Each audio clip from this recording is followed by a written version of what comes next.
So I want to cover just some basic testing with Laravel. Their documentation is amazing, but there's little things here and there that aren't covered, and I'll try and keep this updated as Laravel progresses from 5.7 on.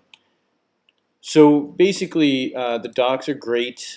They get you going, getting started, get you set up. One thing it doesn't do, which I always do, and I don't know why they don't do it by default, is I set a database name to test. So the reason for this is I don't want to run my test and lose my state. So here I am logged into the site, and if I was to run a test right now, it would be deleting that user.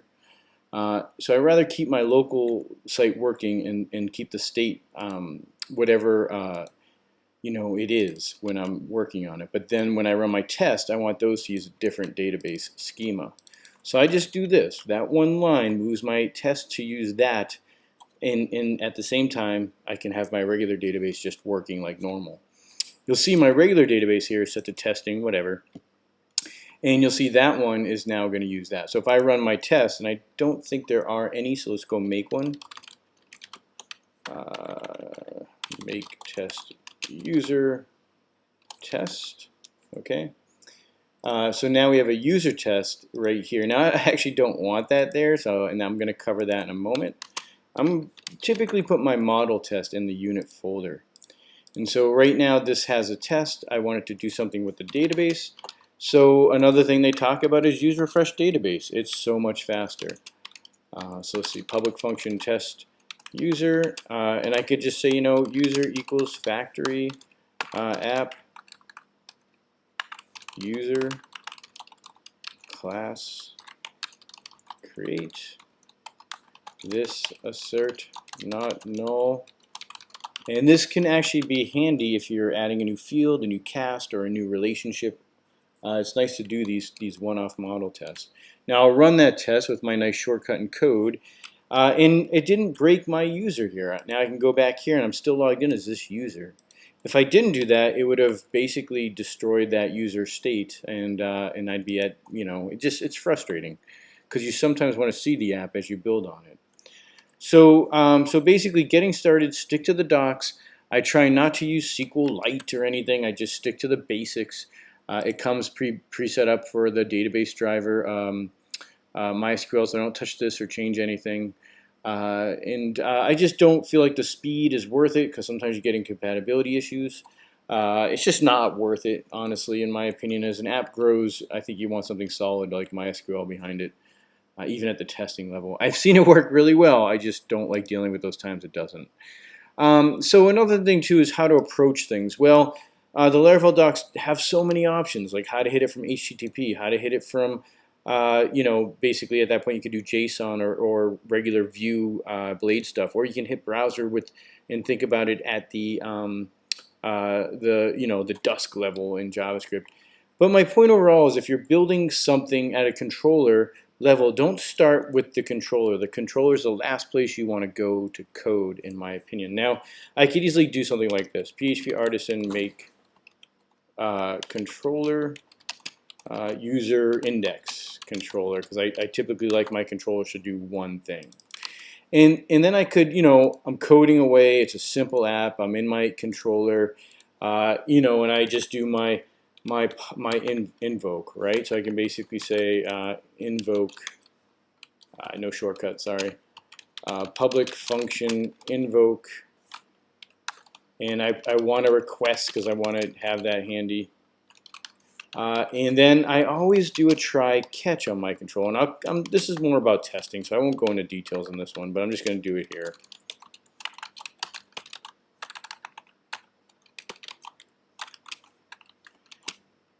Okay, so I'm just going to take that message equals, always do a sprint f. I will say error with user index. So now I can basically log the error. I have a lot of control. I know what's going on. I can return response, and we'll just do this with JSON just for now. And we'll say, I won't pass the message back because I don't want to confuse the user. I could. And then I want to do a response message. Let's see. We'll say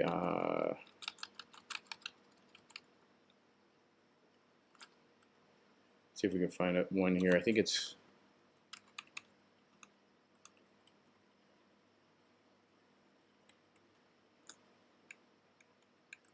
we'll just say bad request for right now. Okay, so anyways, so we see our controller is wicked simple, right? I could just say results equals user get, or we'll paginate.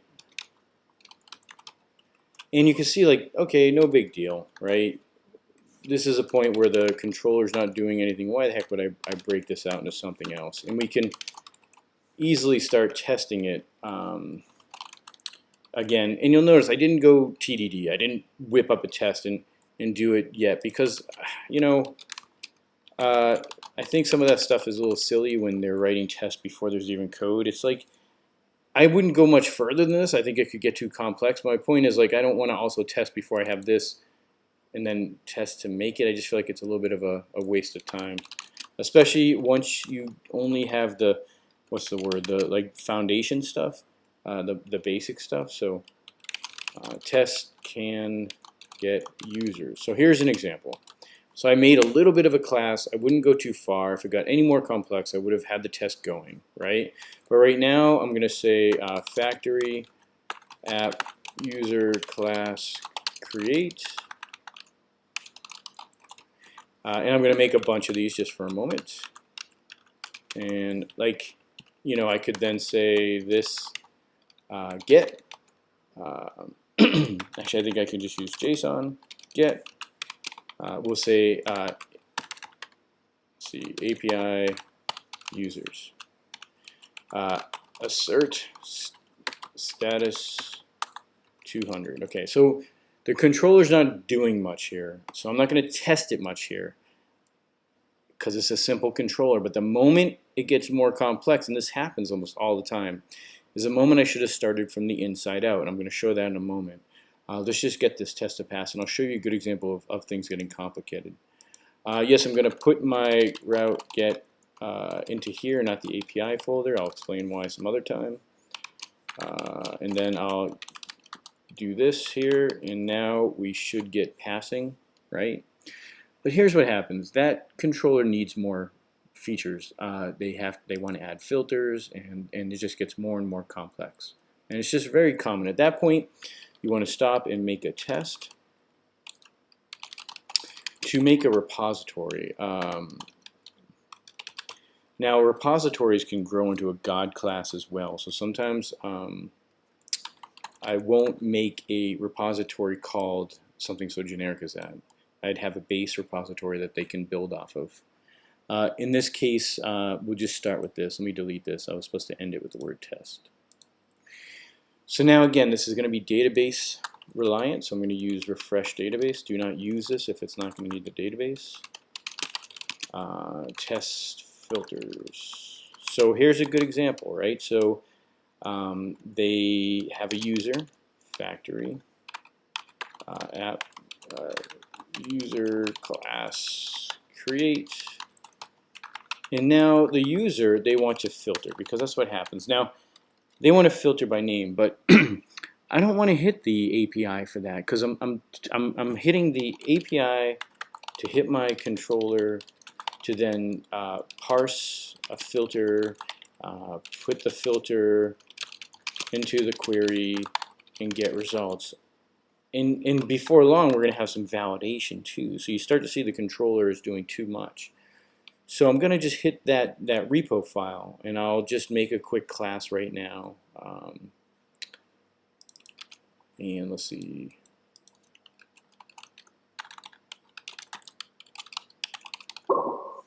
And I'm just going to call this one, you know, it's just going to get an index, and it's going to take a payload. Don't pass in the request. You don't want the request going past the controller. You just want to give it the payload it needs in the array it's going to get it. And then I can return results of that payload. So just to be really simple here, but I'm going to change it, and that's where the testing is really nice. I want to basically say, if name equals array get payload name, then we're going to, add that to our query. So our query is going to be user query, right? And we're going to say query name, where name, like name, okay? So now we're going to be able to return that query to whoever's using this repo, and it's going to have this extra filter. My point is, this is what typically happens, and then your controller gets huge, it's doing a lot, and this code is needed in other places. It's just not a good pattern, and then your controller is getting quite big. So in this case, I'm going to say results equals that repo. So I'm going to say, let's back up here. I'm going to actually I'm going to do something really nice here. So Laravel has these facades, right? So I'm going to say we're going to pass it in name equals user name, okay? And then we're going to say this assert results, assert count 1 results get, okay? So that's going to return us 1 user. Now, repository is not being newed up. I can just tell Laravel to make a facade for me, and this creates a very testable workflow all over the place. It's a little shorter than writing app make in your test. But at this point, we should have a passing test, and I'm going to do one more here just to prove it doesn't work. Sorry, that it does work if I don't put in a name that exists. Again, I don't need another test for this. It could be good, but I'm just not going to worry about that right now. So now we have these 2 tests, but here's what's going to happen. They're going to want to add another filter and another filter and then another filter. So pretty soon they're going to want to write one called, email. So, for example, like this, right? And, oh, look at that. It passes. Well, it's because that never got caught. That never worked. So if we did this opposite version of it, it would have actually now failed, okay? And my point is, this is what's going to happen, and this is where you can then do something more complex here and plug it into the controller after. So let's take that little bit of work really quick that I did here. Let's go to that controller test we made earlier, and we're going to make it so that I can say name equals the name of that user we're going to make. So we're going to say name equals user username, okay? And user is just going to be user equals user first, all right? And so now this is still gonna, we haven't plugged anything in yet, so this is still a 200, right? If I go back to that controller and I now go to my user repository, again, I could have used that little facade thing I did a moment ago, but right here I don't really need to. And then I could say, okay, I'm going to do repo index request all, hand it over as an array, and then paginate those results. And we're going to get, oh, that's great. So we got a 5, oops, sorry. Well, 20 is what I want. So we got a 500. Now, it's interesting we got a 500. That means it made it beyond my repository. My editor, so that means it didn't even make it to here. So that's a good sign, good example of how I could catch that. So now it's working, but let's go verify. And again, we're going to come back into the inside and now show you how we're done. The controller, simple piece plugged in like a Lego, just works. But that piece I want to make more complex, and we're going to come do that in a moment, but not via the controller. I just basically want to be done with the controller at this point and add logic there. So here we see some results. I'm going to say array assert JSON count 1 and we're going to say that should be the data key. Okay. And then we're going to say, you know what, it's going to be 0 if I just use, food. And that proves our Lego piece is working, our repository, right? So this should be 0. But all the complex work is over because the controller shouldn't get any more complex. It just plugs in the validation, the repository, and it just plugs them in and uses them. It gets results or it gets an error and handles it. So now we can focus on the inside, come back to this test and just run it, for example, okay, and go make it work. Now the email thing is not here, right? And what I typically do here is I would make this work no matter what they throw into the array. Now there's a nice way to do this. I have this little thing I do with filters. But basically what we can do, or with scopes I mean, I can just say for each payload as filter, I could just do something like that, okay? And I can say filter key, and this isn't perfect. This isn't like, I just don't want to get too caught up in it, because if someone sends a page over, it's not going to work, right? So if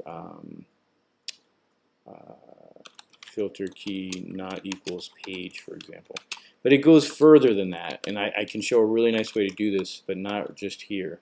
But at this point, I'm going to return the results, and now oh, yep, let me fix this.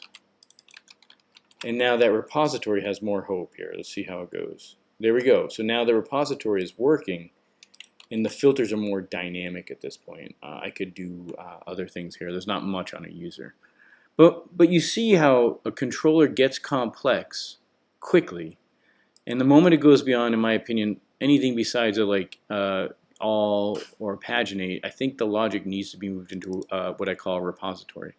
At that point, the repository tends to hold business logic around models.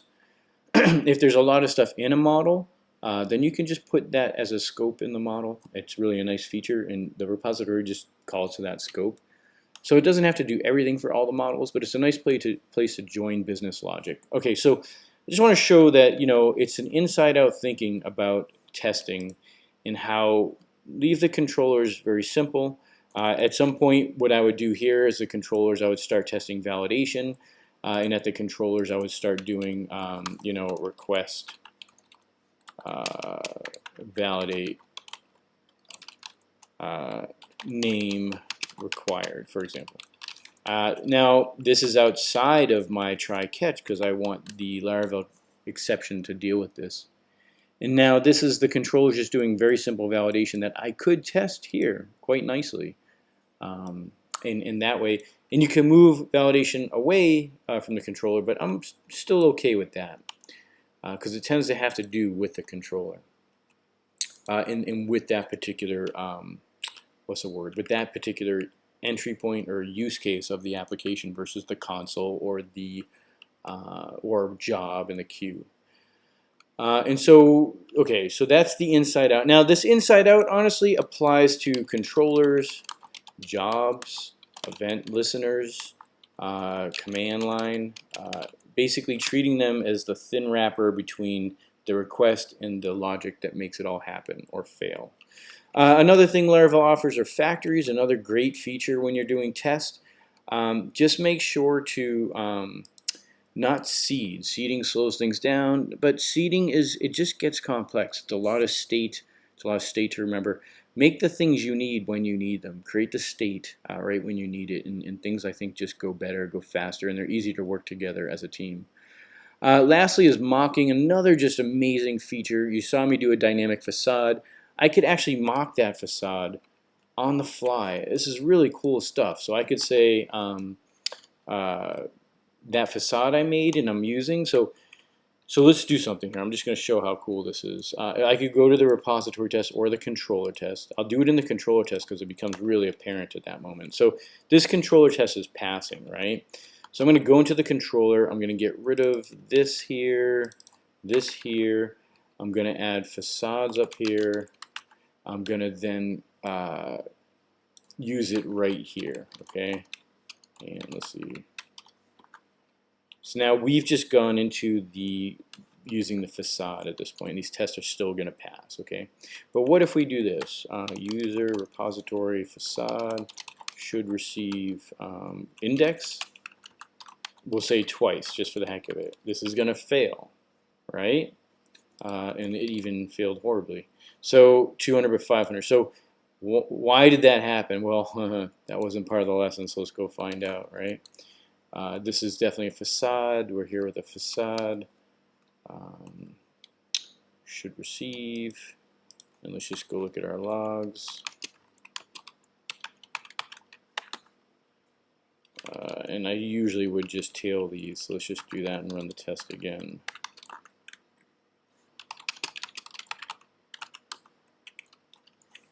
Sorry about that.